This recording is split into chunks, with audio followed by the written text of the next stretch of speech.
Wise men say. Hello, good morning.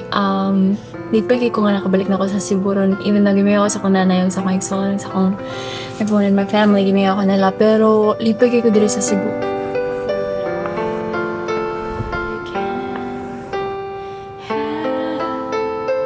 Ang Cebu mo ay nag-urge na ko para mag-take care sa self.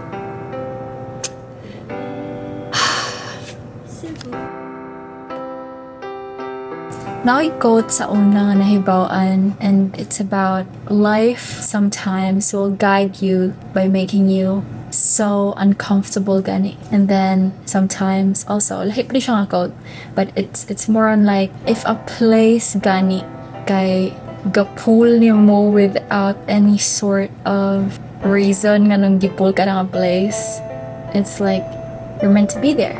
And I think that's how I feel sa Cebu.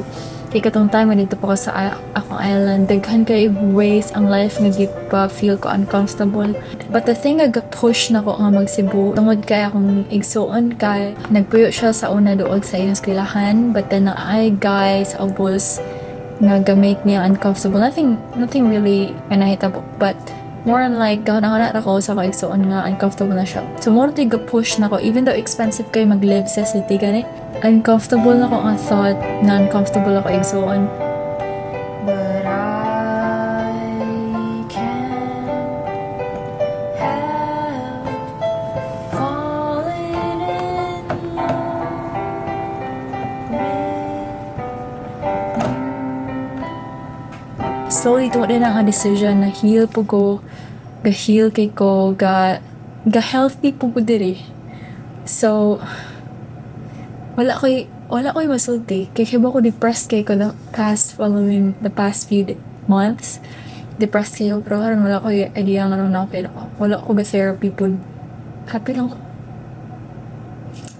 So, I don't know, I guess, privileged kay ni and sort of may nga advice, but if you don't feel comfortable, there's a place out there na ma-comfortable ka. There's a place out there that's for you. There's a place out there that you would feel like you belong. There's a place out there that you'd belong. You'd belong somewhere. Not a place para nimo. And for me, it's Cebu. Oh, I can't help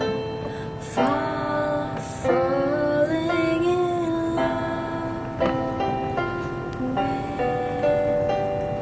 Cebu.